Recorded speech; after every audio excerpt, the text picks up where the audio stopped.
Yeah, the milieu is different. The socioeconomic level is totally different. I love that film. It's really nice. Everyone should check it out. It's incredible.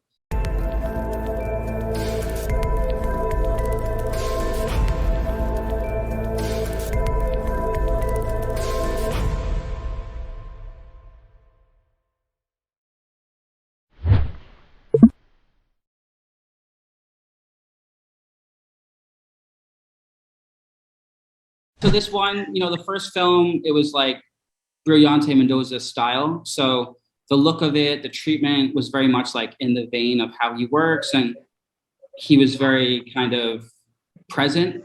This film is more my style. So Pabuya is more like my visual taste, my visual style. Like, there was no producer that I had a big collaboration with. This was more like my directorial vision.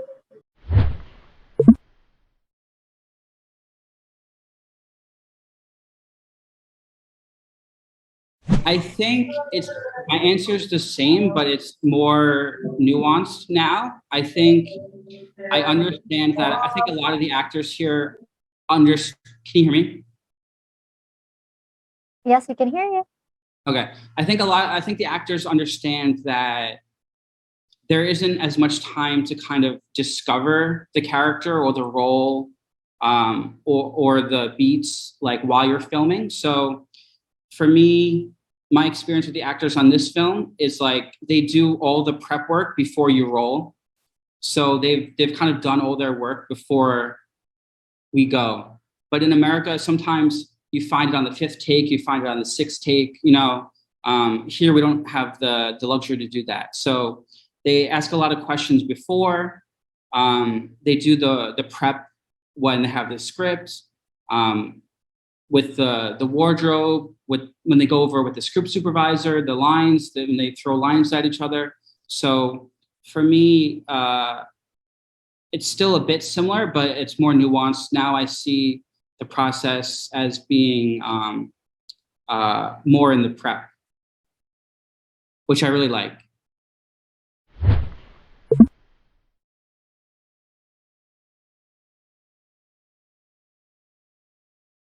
Yeah, the milieu is different.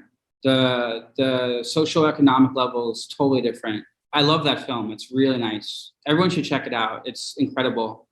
I was gonna work with that cinematographer. It's really stunning, the visuals in that film. And some of the actors were gonna be in this film also. Things happen. But I'd say it's quite different because that's a film, like the economic level is just different. So like the way they dress, the things they're dealing with, the places they go, the locations, it's very different. So I would say this is more heightened economic wise. Like it's I don't know how to say it. Yeah, that's like, it's like a film in the slums. So this is more like they have, like they go to bars, they have different, like they make a lot of money. Like they're not, their struggles are different. It's more for power as opposed to just purely like survival.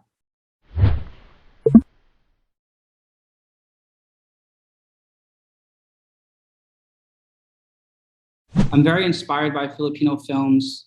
Pinatay is a big influence on my career. On the Job is a big influence on me. But for this film, I really look towards Martin Scorsese films and some Hong Kong films. So my inspiration was more from, I did immersion research. So I took from real life, and then I was for the tone and for the visual treatment, I was inspired by Scorsese and some Hong Kong films.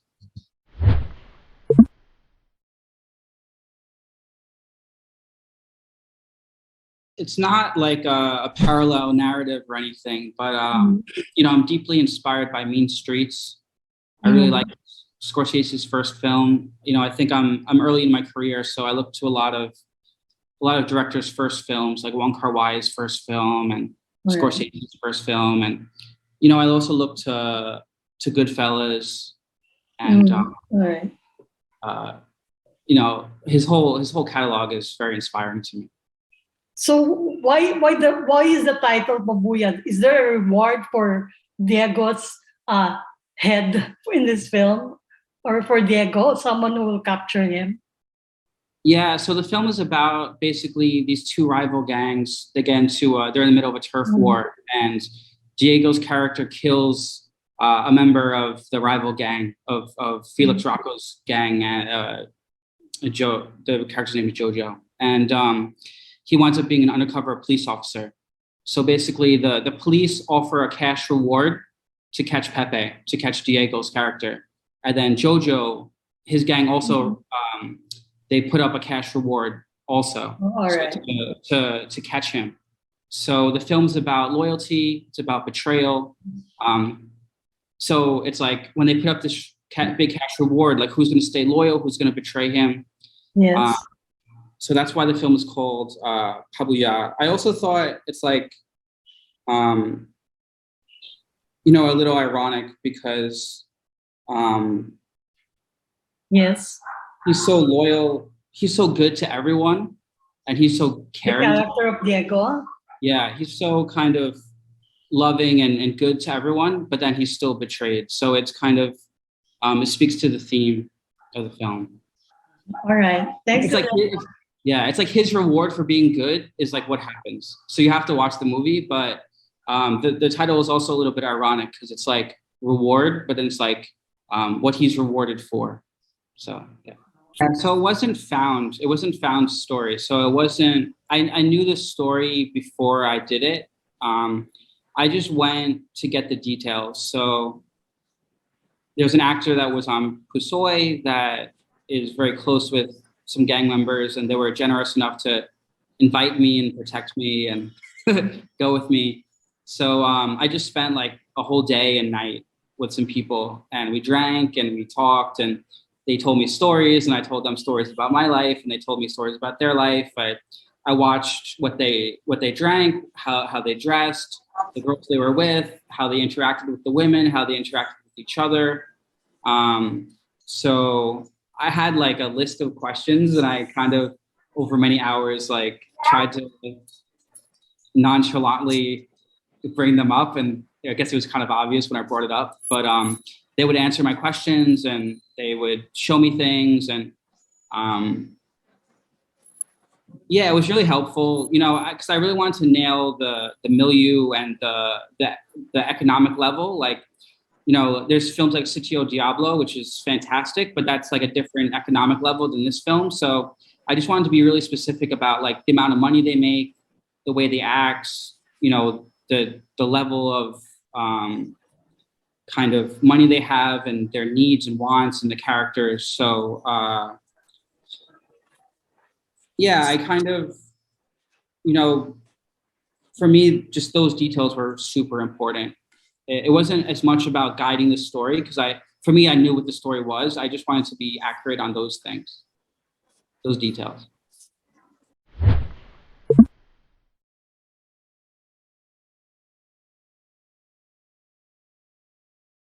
I'd like to take a moment to just talk about the amazing cast I had. So what I appreciate about this film and the actors I worked with was Diego's like an action star, like I didn't expect him to be that impressive. Like he's like a big guy, and like he's a huge presence on screen, and he's like amazing with the motorbike. Like he was great in the fight scenes. Like he's super versatile. So I really didn't expect him to be such a big action star. I think he'll probably get more like action roles after this because I think people will really want him because they'll be so impressed. And then, yeah, Frankie was very vulnerable and open and super hardworking. And she'd have so many questions. Like even before we started filming, she'd ask me questions, and both her and Diego would ask me for like references and things to watch and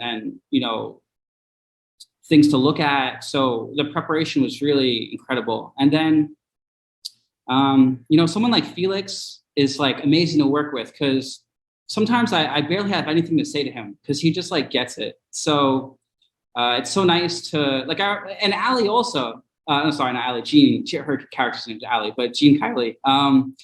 Both of them. Like sometimes I'd be talking about the scene, and they would like finish my sentence, and I was like, God, it's like awesome. I think we got along really well, and it was just so nice to work with everybody. And then like Thor Gomez was like, it's his first film also, and he like knocked it out of the park, and he's got like a great look and a good feel for everything. And so overall, it was just really super positive experience for me. Yeah.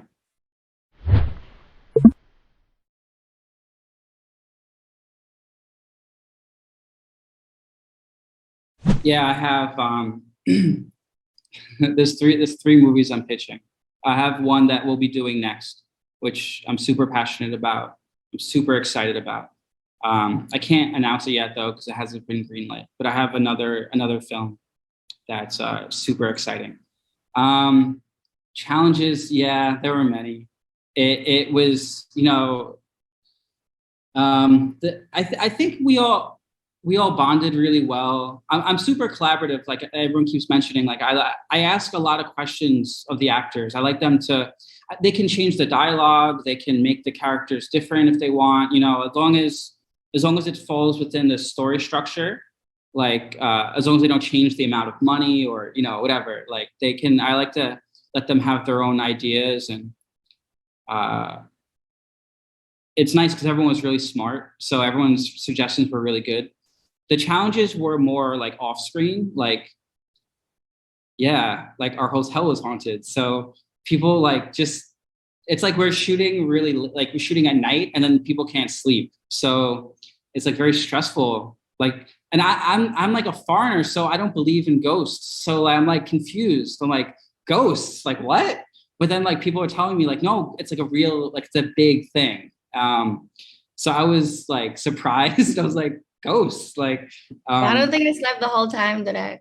yeah, like no one slept. It was very stressful. Like the filming was good, but like the other stuff surrounding it was very stressful. So I feel really bad for everyone, but everyone did a great job. But yeah, like all that type of stuff. And then like some people got sick before the filming, so we had to change actors like the day before, and it started like raining, and I mean that's very common, like raining and stuff. But it's like only at the most inopportune moments would it rain, like at the worst. So yeah, everyone was great. I already forgot the question, but all the challenges were off screen. Yeah.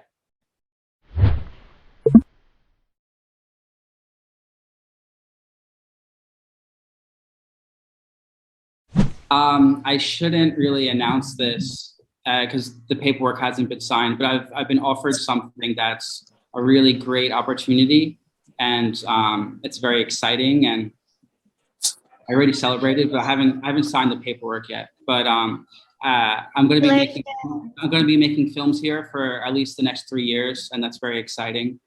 Congrats, Derek. Yeah, I know what it is. Congratulations. So I'll be here in the Philippines, and hope to work with all these casts. Like everyone's unbelievable on this film. Like everyone that's on this like press con was like such great actors, and I'm so happy to work with them, and even all the cast in the film. So super pumped for that, and yeah, I just want to keep making films and keep working with people I respect and value.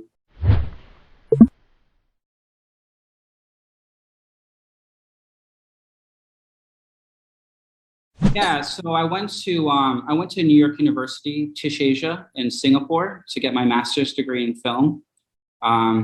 So when I was there, I was exposed to lots of films in Southeast Asia. And for me, I respond really well to the Philippines. Like the stories that are here, the texture,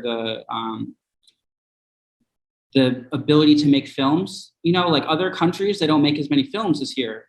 Like Singapore, like man, they make so few films every year. It's crazy how much more films they make here, you know? And out of the other options, it was no choice. Like for me, I really love the filmmaking here. I love the actors, the crew, the stories. Every time someone tells me a story, I'm like, what? Like that has to be a film. Like I have so many films, like ideas for films, because just from talking to people, all these things that have happened in their lives, like I literally have like 10 films I want to make. The very specific reason there was a film that I'm extremely passionate about, a billiards film that I really wanted to make. And sadly that didn't happen, but that was the thing that really brought me here. And it's kind of my passion.